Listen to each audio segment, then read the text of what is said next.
میں دنیا میں ان بدقسمت لڑکیوں میں سے ایک تھی جن کے والدین بچپن میں ہی وفات پا گئے تھے اور جو اپنی ممانی کے رحم و کرم پر پل رہی تھی۔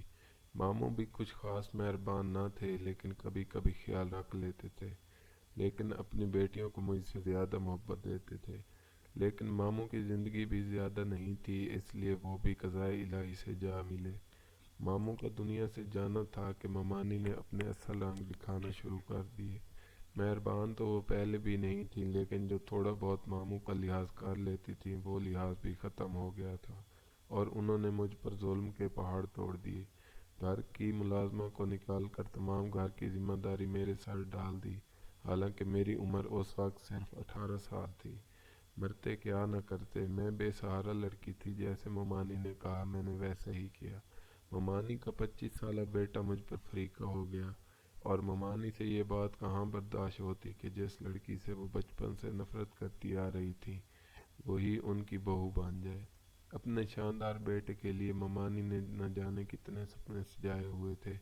وہ اپنے بیٹے کے لیے کوئی ڈاکٹر بہو لانا چاہتی تھی، کسی اونچے خاندان سے، اور میں تو ایک غریب لڑکی تھی جس کے والدین بھی نہیں تھے اور جس کو جہیز کے نام پر کچھ ملنا بھی نہیں تھا۔ ایک واحد خوبی جو میرے پاس تھی وہ صرف میرا حسن تھا۔ میں انتہائی حسین تھی، میں اتنی زیادہ حسین تھی کہ جب آئینے میں اپنے آپ کو دیکھتی تو حیران ہو جاتی کہ کیا واقعی یہ میں ہوں؟ یہ میری صورت، میرا چہرہ، میری آنکھیں اور میرے ہونٹ ہیں۔ میں اپنے چہرے پر ہاتھ پھیرتے ہوئے اپنے حسن کو دیکھتی، لیکن میرا حسن کچن اور گھر کی نظر ہو گیا تھا۔ ممانی کا بیٹا مجید میرے حسن کا دیوانہ ہو گیا۔ اس نے ممانی سے کہا کہ شادی کرے گا تو مجھ سے ورنہ کسی سے نہیں۔ 2 سال ممانی کا بیٹا باضد رہا، پر سارا ملبہ مجھ پر ہی آن گرا کہ میں نے ان کے بیٹے کو پھنسایا ہے۔ میں ہر وقت ڈری سہمی رہتی تھی اور دعا کرتی تھی کہ جلدی میری شادی ہو جائے تو میں اس عذاب سے نکلوں۔ میں ہرگز ممانی کے بیٹے سے شادی نہیں کرنا چاہتی تھی، کیونکہ ممانی کے بیٹے سے شادی کرنے کا مطلب تھا ایک بار پھر سے اس جہنم میں زندگی گزارنا جو میں بالکل بھی نہیں چاہتی تھی۔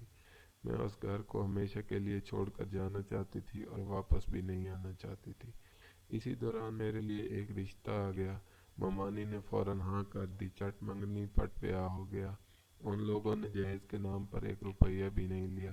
میرے کپڑے بھی ان لوگوں نے بنوا کر دیے۔ میں تو بہت خوش ہوئی تھی کہ مجھے اتنا اچھا سسرال ملا ہے جن کی کوئی ڈیمانڈ بھی نہیں ہے، لیکن شادی کی پہلی رات ہی میری ساری خوشی ہوا ہو گئی جب مجھے میرے شوہر کے متعلق ایسی حقیقت کا علم ہوا جسے سن کر میرے سر پر آسمان گرا۔ میں دلہن کے روپ میں سجی سنوری بیٹھی تھی اور اپنے شوہر ولید کا انتظار کر رہی تھی۔ ولید اندر داخل ہوئے، میرا چہرہ جھکا ہوا تھا۔ وہ میرے قریب آ کر بیٹھ گئے، لیکن مجھے نہ جانے کیوں کسی انہونی کا احساس ہوا۔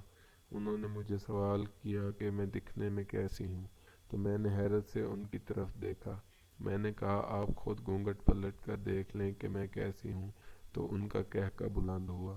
مجھے ان کے اس طرح سے زور پر ہنسنے کی بات سمجھ نہیں آئی کہ وہ ایسے کیوں ہنس رہے تھے اور کیوں میرا گھونگھٹ پلٹ نہیں رہے تھے۔ میں نے خود ہی اپنا گھونگھٹ پلٹ کر انہیں دیکھا تو وہ سامنے دیکھ رہے تھے، میری طرف تو دیکھ ہی نہیں رہے تھے۔ تو میرا دل ڈوب گیا۔ میں نے ان سے کہا کہ آپ مجھ سے ناراض ہیں یا آپ اس شادی سے خوش نہیں ہیں جو مجھے نہیں دیکھ رہے؟ تو پھر ان سے وہ ہنسنے لگ گئے۔ مجھے ان کے رویے سے کچھ عجیب سا محسوس ہو رہا تھا۔ میں سمجھنے سے قاصر تھی کہ وہ اس طرح سے کیوں ہنس رہے ہیں۔ مجھے محسوس ہو رہا تھا کہ وہ اس شادی سے خوش نہیں ہیں، شاید کسی اور کو پسند کرتے تھے، ان کی شادی زبردستی مجھ سے کروا دی گئی، اس لیے وہ ہنس رہے ہیں۔ میں نے ان سے سوال کیا کہ آپ کسی اور کو پسند کرتے ہیں؟ تو وہ پھر سے ہنسنے لگے۔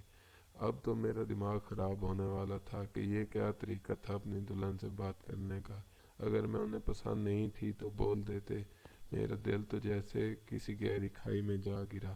میری پوری کوشش یہ تھی کہ وہ ایک بار میرا چہرہ دیکھ لیں تو وہ یقیناً اس لڑکی کو بھول جائیں گے جس سے وہ محبت کرتے تھے، یا پھر کوئی بھی بات ہوگی تو میرا چہرہ دیکھنے کے بعد وہ سب کچھ بھول جائیں گے، کیونکہ میں اتنی حسین تھی۔ مگر وہ سامنے ڈریسنگ ٹیبل کی طرف دیکھ رہے تھے، میری طرف نظر اٹھا کر دیکھنا بھی ان کو گوارا نہیں تھا۔ मैं तो यही सोच कर आई थी कि अपने शौहर और अपने ससुराल की इतनी खिदमत करूंगी कि मुझे वापस ममानी के पास जाना ही न पड़े। क्या तुम्हें ये किसी ने नहीं बताया कि मैं देख नहीं सकता? अचानक से वलीद ने कहा तो मुझे लगा कि वो मजाक कर रहे हैं। मैंने हैरत से उनकी तरफ देखा। मैंने फिर कहा कि वलीद, ये मजाक का वक्त नहीं है। मुझे इस किस्म का मजाक पसंद नहीं है, और आपके मुतल्लिक तो मैं इस तरह की बात बर्दाश्त भी नहीं कर सकती। अल्लाह आपकी आंखों का नूर सलामत रखे। आपकी मोहब्बत तो मेरे लिए इबादत जैसी है। मैंने फर्माबरदारी और बावफा बीवी की तरह उनसे कहा तो वो फिर से हंसने लगे। फिर बोले कि नाज़नीन, ये दुनिया बहुत बेवफा है। अगर इंसान के अंदर कोई खूबी है तो दुनिया उससे मोहब्बत करती है, लेकिन अगर उस इंसान के अंदर कोई खूबी नहीं हो, किसी किस्म की कमी हो, तो यही दुनिया बावफा से बेवफा हो जाती है। इस वक्त तुम मेरी मोहब्बत को इबादत का दर्जा देना चाह रही हो, लेकिन मैं तुम्हें बता दूं कि मैं तुम्हारी मोहब्बत के लायक नहीं हूँ, क्योंकि मैं एक अंधा शख्स हूँ। मैंने सबसे सुन रखा है कि तुम बहुत हसीन हो, लेकिन अफसोस कि मैं तुम्हारे हुस्न को देख नहीं सकता। वलीद बोलते जा रहे थे, लेकिन मुझे अभी अभी महसूस हो रहा था कि वो मजाक कर रहे हैं, और मुझे उनके इस तरह मजाक करने पर गुस्सा आ रहा था। लेकिन थोड़ी ही देर में मुझे अंदाज़ा हो गया था कि ये मजाक नहीं था, ये एक बहुत ही तल्ख हकीकत थी, और मैं अब फटी आंखों से अपने शौहर को देख रही थी। मेरे सपनों का महल एक पल में ज़मीन में बोस हो गया। मैं क्या सोच कर यहाँ आई थी, और जिस इंसान के आसरे पर आई थी वो इंसान तो देख ही नहीं सकता, और जो देख ही नहीं सकता वो मेरा सहारा कैसे बन सकता था? उसे तो खुद चलने के लिए किसी सहारे की ज़रूरत थी। मेरे साथ धोखा हुआ था, और बहुत बड़ा धोखा हुआ था। ये धोखा मेरी ममानी और मेरे ससुराल ने किया था। मेरे गुस्से से बुरा हाल हो गया था, और मैं एकदम से खड़ी हो गई और कहा कि आप लोगों को शर्म नहीं आई एक गरीब मस्कीन यतीम लड़की के साथ इतना बड़ा धोखा करते हुए? मैंने गुस्से से कहा तो वलीद ने कहा कि तुम्हारी ममानी को पता था कि मैं देख नहीं सकता हूँ, और उन्होंने तुम्हें नहीं बताया, इसमें हमारा कसूर नहीं है। तुम्हारे साथ धोखा मैंने नहीं किया, तुम्हारी ममानी ने किया है। उन्होंने हमसे ये कहा था कि उन्होंने तुम्हें बताया है कि मैं देख नहीं सकता और तुम राज़ी हो। वलीद ने कहा तो मुझे गुस्सा आ गया। मैंने कहा कि मैं राज़ी हूँ, क्या मैं राज़ी हो सकती हूँ एक ऐसे इंसान से शादी करके जो देख भी नहीं सकता? या खुदा, मैं कहाँ जाऊँ? मैं तो अपनी तमाम कश्तियाँ जलाकर यहाँ आई थी। अब मेरे पास वापस जाने का कोई रास्ता नहीं है। मैंने यही सोचा था कि मैं उस जहन्नम में दोबारा नहीं जाऊंगी, और अब मैं कहाँ जाऊँ? मैं ज़ोर ज़ोर से कहते हुए रोने लगी। वलीद चुपचाप अपने बिस्तर पर आकर सो गए। उन्होंने मज़ीद मुझसे कोई बात नहीं की। वो जल्दी ही नींद की आगोश में चले गए, और मैं हैरान और परेशान जागती रही। रात के न जाने कौन से पहर मेरी आंख लग गई, मुझे मालूम न हुआ। मेरी आंख खुली तो वलीद सो रहे थे। मेरे जागने की आवाज़ पर वो भी जाग गए।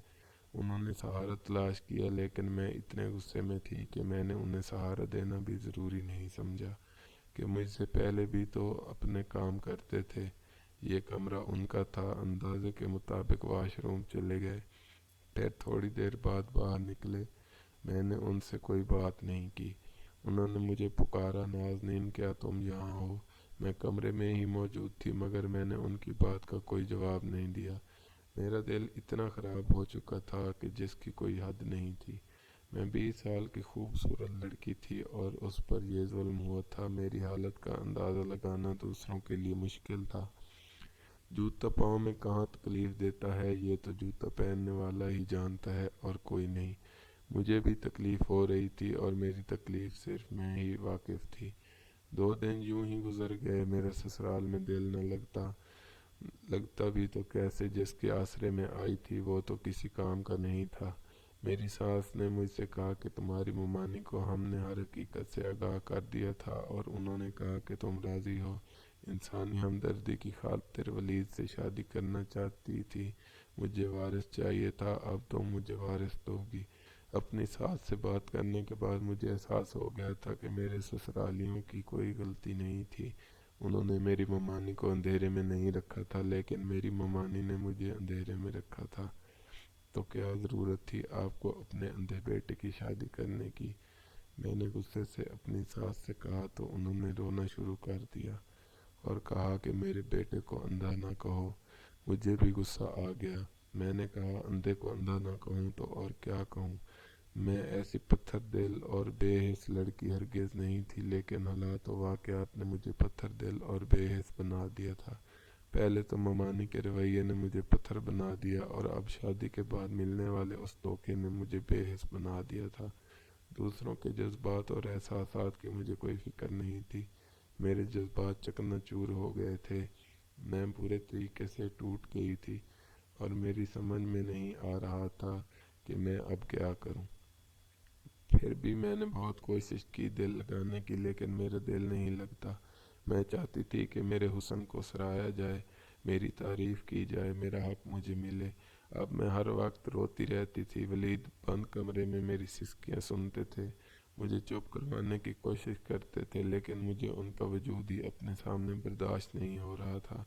न जाने मुझे क्या हो गया था, मेरी शख्सियत बिल्कुल मनफी हो गई थी। उस दौरान वलीद ने कहा कि वो शहर से कहीं दूर जा रहे हैं और वापस कुछ दिनों तक लौटेंगे, और उन्हें देर हो जाएगी। ड्राइवर के साथ जाते थे और ड्राइवर के साथ ही आते थे। वो चले गए तो मैंने सुकून का सांस लिया। मैं काम वगैरह भी कुछ नहीं कर रही थी, गुस्से के मारे। सारा काम नौकरानियाँ करती थी। यहाँ पर हर सहूलत थी। यही तो बस मेरे दिल की। आधी रात को प्यास की शिद्दत से मेरी आंख खुली। मैं उठकर किचन में आई और पानी पीने लगी कि अचानक पीछे से किसी ने मेरे मुंह पर हाथ रख दिया, ताकि मैं चीख न सकूं। तुम बहुत खूबसूरत हो। मैंने जब से तुम्हारे हुस्न को देखा है तब से तुम्हारा दीवाना हो गया हूँ। आज तुम्हारा शौहर घर पर नहीं है, हालांकि वो देख नहीं सकता, लेकिन फिर भी मैं उसकी गैर मौजूदगी में आना चाहता था, ताकि तुमसे खुलकर अपनी मोहब्बत का इजहार कर सकूं। मैं तुम्हें बता दूं कि मैं तुम्हारे पड़ोस में रहता हूँ, और रोज़ाना अपने कमरे की खिड़की से तुम्हें बालकनी में खड़ा देखता हूँ। मुझे बहुत अफसोस है कि तुम जैसी हसीन लड़की की शादी एक ऐसे इंसान से हो गई जो तुम्हारा हुस्न नहीं देख सकता। वो मेरे कान के करीब सरगोशी के अंदाज में बोलता जा रहा था। मैंने आंखें घुमा कर देखा तो उसने नकाब पहना हुआ था। उसकी आंखें नुमायाँ थी। मैं किस्मत और हालात की मारी हुई लड़की थी, और जब किसी और के मुंह से अपने लिए तारीफ सुनी तो मुझे अच्छा लगा, बजाय इसके कि मैं उसकी बातों पर गुस्सा करती। मुझे उसकी बातें बहुत अच्छी लगीं, और मैं ऐसी बातों को तो सुनना चाहती थी जो मेरे हुस्न को सराहें। मैंने उससे इशारों में कहा कि मुझे बोलने दो, तो उसने मेरे मुंह से हाथ हटा लिया। मैंने पूछा कि तुम कौन हो, तो उसने बताया कि मैं तुमसे मोहब्बत करता हूँ, रोज़ाना तुम्हें देखता हूँ। मैंने उससे कहा कि यहाँ से चले जाओ, मेरे शौहर आ जाएंगे, तो उसने कहा, मुझे तुम्हारी शौहर की खबर है, वो कल सुबह ही आएगा। लेकिन फिर भी मुझे अपनी सास का खौफ था। उस रात तो मैंने उसे भगा दिया, लेकिन अब जब भी वलीद काम से कहीं बाहर जाते थे तो वो नकाब पोश आ जाता। न जाने उसने कौन सा चोर रास्ता बनाया हुआ था। पहले वो किचन में आ जाता था, और अब मेरे कमरे की खिड़की की फलांग कर मेरे कमरे में ही आ जाता था, और हम दोनों सारी रात बातें करते रहते। वो मेरे हुस्न की तारीफ़ें करता और मैं सुनती रहती थी, और मुझे बहुत अच्छा महसूस होता था। लेकिन वो हमेशा नकाब किए रखता था। मैंने उससे कई बार कहा कि नकाब हटाकर मुझे अपना चेहरा दिखाए, लेकिन उसने कहा कि वक्त आने पर दिखाऊंगा। उसकी आंखें बहुत हसीन थी। उसकी आंखों से ये अंदाज़ा हो रहा था कि वो खूबसूरत नौजवान है, और उसकी आंखों से भी ज़्यादा उसकी बातें अच्छी थी, यानी कि वो गुफ्तार का गाजी था। मुझे उसकी मोहब्बत भरी बातों की आदत सी हो गई। वो सारा सारा दिन फ़ोन करके मुझसे मोहब्बत भरी बातें करता था। मेरी ज़िंदगी में जिस चीज़ की कमी थी वो मुझे मिल रही थी, लेकिन एक नामहरम से, और मेरा महरम था वो तो मेरी तारीफ़ करने से कासिर था। काफ़ी अरसे तक ये सिलसिला चलता रहा, और वो वलीद की गैर मौजूदगी में आता रहा और हम बातें करते रहे, लेकिन कभी उसने गलत हरकत नहीं की। मेरी अकल पर शैतान ने पर्दा डाल लिया था। मुझे ये भी खौफ नहीं था कि कोई अजनबी शख्स मेरे कमरे तक आता जाता है। वो कुछ भी गलत कर सकता है। किसी अजनबी पर एतबार करना किस कदर सख्त था। मेरा शौहर तो सिर्फ आंखों से अंधा था, लेकिन मेरा तो दिल भी अंधा हो चुका था। मेरी रूह सब कुछ अंधी हो चुकी थी। मैं क्या कर रही हूँ मुझे नज़र नहीं आ रहा था। मैं कितना गलत कर रही थी मुझे एहसास नहीं था, लेकिन मैं ये सब क्यों कर रही थी, मैंने कभी खुद से सवाल नहीं किया। ایک رات ہم باتیں کر رہے تھے کہ ولید کی کال آئی کہ وہ پہنچنے والا ہے، تو میں حیران ہو گئی کہ وہ اچانک سے کیسے آ گیا۔ میں نے اس سے کہا کہ وہ کہیں چھپ جائے، کیونکہ ولید کی گاڑی کی آواز سنائی دی اور وہ اندر داخل ہو چکا تھا۔ اس نے کہا کہ مجھے چھپنے کی کیا ضرورت ہے، تمہارا شوہر تو دیکھ ہی نہیں سکتا۔ یہ سوچ کر مجھے بھی ہنسی آئی اور میں نے کہا واقعی جب وہ دیکھ ہی نہیں سکتا تو پھر کیا ضرورت۔ پھر اس نے کہا کہ میں جا رہا ہوں اور وہ چلا گیا۔ تھوڑی دیر بعد ولید اندر آئے۔ میں نے کوئی بات نہیں کی کہ انہوں نے سلام کیا تو میں نے جواب دیا اور سونے کے لیے لیٹ گئی۔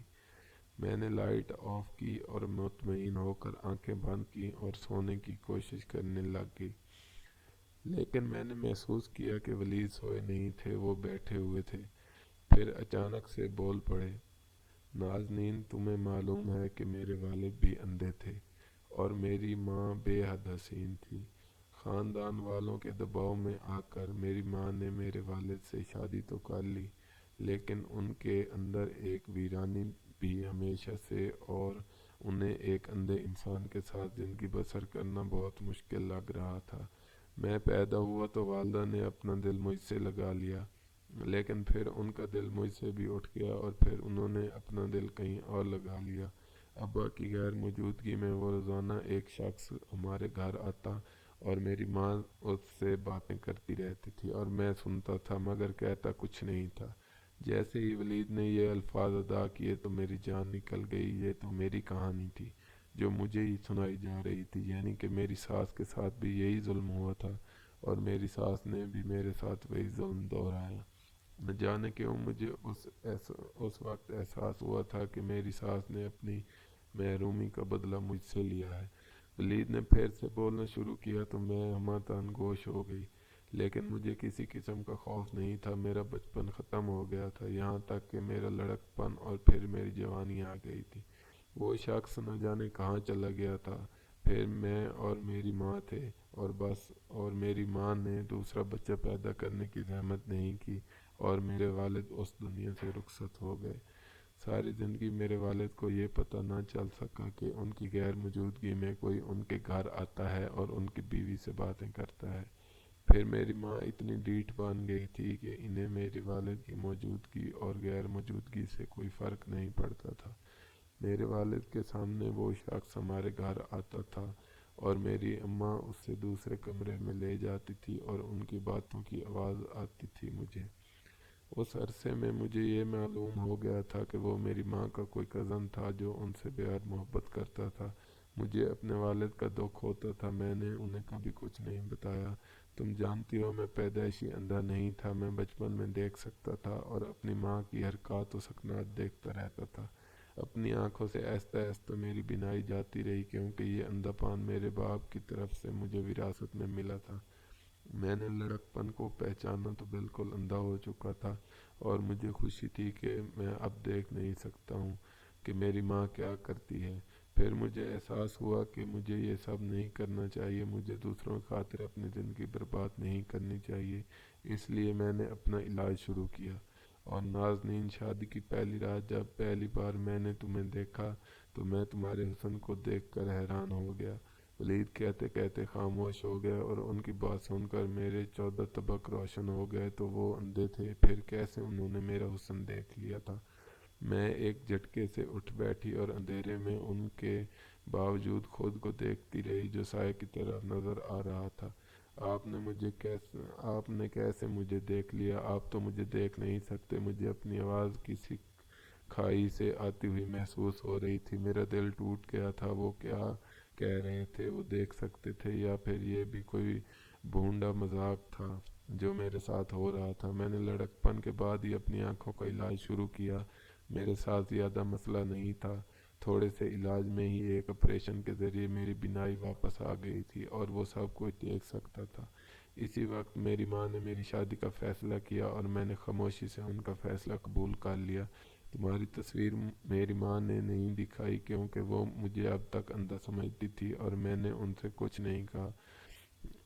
میرا دل تو ان سے اٹھ چکا تھا۔ جب ہماری شادی ہوئی تو میں دیکھ سکتا تھا اور میں نے تمہیں دیکھا تھا، لیکن یہ دیکھنا چاہتا تھا کہ تم کس طرح کی بیوی ثابت ہوتی ہو، بے وفا ہوتی ہو یا میرے اندھے پن کا सुन कर मेरा सहारा बनती हो, लेकिन मुझे तुम्हारा रवैया देख कर बहुत अफसोस हुआ और मैंने तुम्हें छोड़ने का फैसला कर लिया था। तुम्हारे सामने अंधेपन का ड्रामा मैंने तकरीबन सिर्फ 1 महीना ही की और 1 महीने में तुमने मुझे छोड़कर अपना एक आशिक भी बना लिया। वलीद की बात सुनकर तो जैसे मेरे सर पर आसमान गिरा था, मेरे पैरों तले से ज़मीन सरक गई थी। नाज़नीन, वो नकाबपोश कोई और नहीं, मैं ही था। उनकी बात सुनकर तो मुझ पर गुस्सी तारी होने लगी थी कि मेरे साथ क्या हो रहा था। मुझे समझ नहीं आ रहा था कि मैं अपनी किस्मत पर कैसे मातम करूं। मुझे समझ नहीं आ रहा था आपने ये सब क्यों किया मेरे साथ। मैंने हिम्मत करके वलीद से सवाल किया। वलीद ने उठकर कमरे की लाइट ऑन कर दी और वही नकाब दराज से निकाला और अपने चेहरे पर पहन लिया तो मैंने देखा ये वही शख्स है जो मुझसे मिलने आता था। मैं अपने शौहर से इस कदर नफरत में मुब्तला हो गई थी कि मैंने कभी गौर नहीं किया था कि आंखें मेरे शौहर की आंखें जैसी हैं जिन्हें मैं देखती हूँ नकाब के पीछे। नाज़नीन, अगर मैं शादी के बाद अंधा हो जाता किसी हादसे में तो क्या तुम किसी और से रवाबत दस्तूर कर लेती। वलीद के सवाल ने मुझे शर्मिंदा कर दिया था। मेरे पास बोलने की को कुछ नहीं था। मेरा दिल कर रहा था कि ज़मीन फट जाए और मैं उसमें समा जाऊं। मुझे उस नकाबपोश से मोहब्बत हो गई थी, फिर वो मेरा शौहर ही था और अब मैं कहाँ जाऊं। मेरी समझ में तो कुछ भी नहीं आ रहा था। मैं तुमसे नाराज़ नहीं हूँ, मैं हालात का मारा हुआ इंसान था जिसने अपनी माँ की बेवफाई देखी और मैं उसकी सज़ा एक मासूम लड़की को देना चाह रहा था, उसे आजमा कर। लेकिन आज मुझे एहसास हो रहा है कि मैंने गलत किया। मैं तुम्हें माफ़ करता हूँ क्योंकि मैं तुम्हारे किरदार को जान गया हूँ कि तुमने एक अजनबी से सिर्फ बातें की, अपनी हदूद का ख्याल रखा। तुम्हारी एहसासात और जज्बात में पाकीज़गी और मैंने तन्हाई में देख ली थी। मुझे एहसास हो गया था कि तुम्हें सिर्फ मोहब्बत भरी बातों की ज़रूरत थी। तुम्हारे अंदर कोई बुराई नहीं थी, तुम्हारे अंदर एक एहसास कमतरी थी और बस। नाज़नीन, मैं तुम्हें क्या खाक माफ़ करूँगा, बल्कि मैं तो इस काबिल नहीं कि तुम मुझे माफ़ करो, कि मुझ में हिम्मत नहीं है कि मैं तुमसे माफ़ी मांग सकूं। हो सके तो मुझे माफ़ कर दो। गलत तुमने मेरे साथ नहीं बल्कि गलत मैंने तुम्हारे साथ किया, तुम्हें आजमाइश में डालकर किसी और की सज़ा तुम्हें देकर।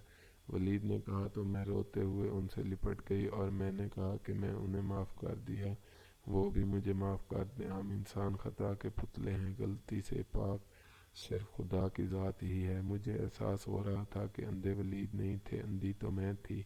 आज खुदा ने वलीद के साथ मुझे भी बीनाई अता कर दी थी और मैं उसकी शुक्रगुजार थी।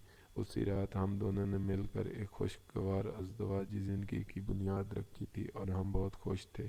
सच कहते हैं खुदा के घर देर है अंधेर नहीं।